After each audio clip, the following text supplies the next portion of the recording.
कान्हा. लेखक उमेश वानखडे. कान्हा, अरे कान्हा, ए कान्हा, उठतोस का रे बाळा?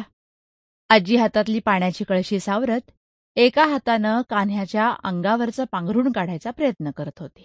सिद्धेश्वराची पहाट झाली पण की रे, आपण असं घोरत पडलेलो बरं दिसतं का बाळा? उठ कान्हा, उठ रे.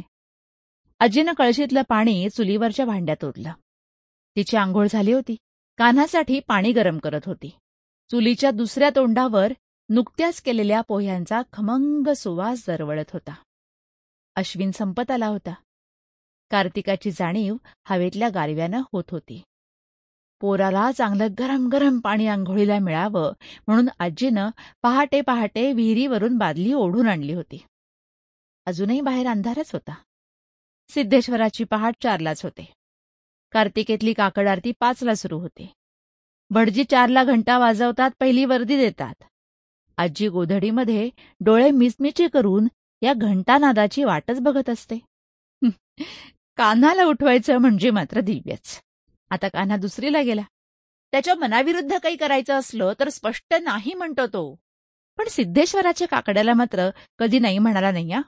म्हणजे थोडं काकू करतो पण उठतो बिचारा.